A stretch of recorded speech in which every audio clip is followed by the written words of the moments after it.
Hey my good friends, Sam Haymart for Test Driven TV. For 2019, Hyundai has redesigned their popular Elantra sedan, a vehicle that went on our I'd buy it list just earlier this year, the 2018 that is. It's got sharper style inside and out, more technology features, and more safety stuff to keep you, well, from crashing as much. Our first full look is coming right up.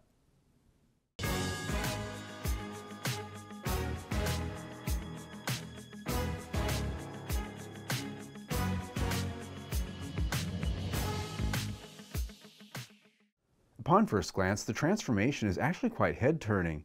The arguably conservative lines of the 2018 Elantra have been given a far more aggressive and angular tack with an entirely new front clip, including a resculpted hood and its fenders to go along with that new front fascia treatment.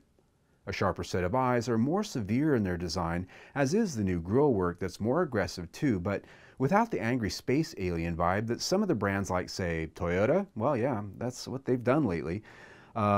It's not quite like that. Of note, you do get LED headlights on the upper trim grades. At the rear is also new sheet metal in the trunk lid, which frames its new taillights that take on the same angular shape we see up front, all along with a redesigned lower fascia. Outside of the new wheel designs from its 15-inch steelies and covers to the 16 and 17-inch alloys, the side profile remains carryover from 2018. The interior gets a few updates as well, though they are more subtle than the exterior. A new center stack gets some modern controls and switchgear we've seen in other newer Hyundai models, as well as revised vents and a console storage area. The instrument cluster is also redesigned as well. If you get upper trim grades, there's also an all-new AVN 5.0 infotainment system with a larger 8-inch touchscreen. Along with increased functionality, they tell us the presets are easier to use now because the bands are all combined. We'll see though if it still home screens every time you start the car and forces you to hunt and peck to go find your presets to begin with, just like the current model. I hate that. Powertrains do remain the same with a standard 147 horsepower port fuel injected 2-liter 4-cylinder engine with either a 6-speed manual or an automatic. There's also the optional 1.4-liter direct injected turbocharged engine for the Eco model. The latter, of course, is a fuel economy play with less power at 128 ponies and comes only with a 7-speed dual-clutch transmission. The sport trim does return for 2019, though we haven't really gotten any detail on that.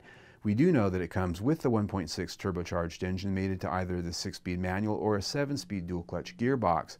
Power figures and tech information will be forthcoming a little bit later this fall when they show it to us. In that way, the redesigned Elantras will be available in all the familiar trim levels: SE, SEL, Value Edition, Limited, Eco, and Sport. Well, there you go, the redesigned 2019 Hyundai Elantra. Now you know what's new for 2019. Now, I do like this car quite a bit. I do think it's one of the best in class for this particular category. In fact, it's one of the very few cars that made our I'd buy it list for this year, the 2018 model to be specific. But I really do think that outside the styling changes, this is very much going to be the same car and therefore just as good. So don't be surprised if it shows up again when we test drive it next year. Now, you can see right there our latest video, or click right there, subscribe to our YouTube channel. Either way, stay tuned.